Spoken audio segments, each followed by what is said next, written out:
Narsapur MLA Sunitha Lakshma Reddy మీడియాతో మాట్లాడారు. కాళేశ్వరం ప్రాజెక్టుపై కాంగ్రెస్ ప్రభుత్వం అనుసరిస్తున్న విధానాలను తీవ్రంగా ఖండించారు. బీఆర్ఎస్ నాయకులతో కలిసి ఆమె మీడియాతో మాట్లాడారు. కాళేశ్వరం ఒక మహోన్నతమైన కట్టడమని, దానిపై రాజకీయాలు చేయడం సరికాదని సునీత లక్ష్మారెడ్డి అన్నారు. అసెంబ్లీలో కాంగ్రెస్ పార్టీ ప్రతిపక్షంలా బీఆర్ఎస్ అధికార పార్టీలో వ్యవహరించిందని విమర్శించారు. అనారం సుందెల ద్వారా రైతులకు నీరు అందుతోందని ఆమె గుర్తు చేశారు. లక్షల టన్నుల నీరు వృధాగా పోతున్నప్పుడు కాంగ్రెస్ ప్రభుత్వం ఏం చేసిందని ఆమె ప్రశ్నించారు. కావాలనే కాళేశ్వరాన్ని నిర్వీర్యం చేయాలని కాంగ్రెస్ కుట్ర పన్నుతోందని ఆరోపించారు.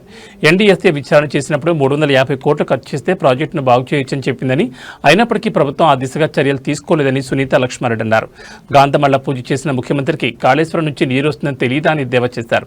ముఖ్యమంత్రి సీబీఐ, ఈడీ కేంద్ర ప్రభుత్వం చేతిలో ఉంటాయని చెబుతూ ఇప్పుడు కాళేశ్వరం విచారణను సీబీఐకి అప్పగించడంపై ఆమె అనుమానాలు వ్యక్తం చేశారు.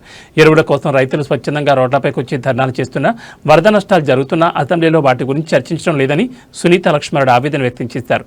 కాంగ్రెస్ పార్టీ రైతు వ్యతిరేక విధానాలు అవలంబిస్తుందని ఆరోపించారు.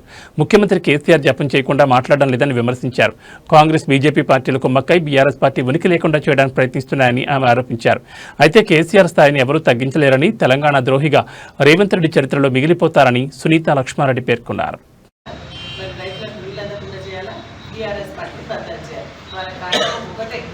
కేసీఆర్ గారిని, హరీష్ రావు గారిని, కేటీఆర్ గారిని బదనాలు చేయాలి.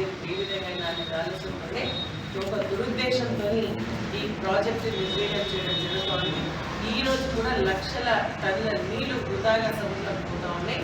ఆ నీళ్ళు ఏంటంటే వీళ్ళ ఉద్దేశం ఏంటంటే ఈరోజు కాంగ్రెస్ పార్టీకి సంబంధించి ఈ యొక్క మేడిగడ్డ మొత్తం కూడా పడిపోయేటట్టు చేస్తే రిపేర్ చేయకుండా ఆ నీళ్ళని కూడా బంక చెల్లకి అందించాలన్న ఒక దురుద్దేశం తప్ప ఒకటి లేదని స్పష్టంగా అనుకుంటారు.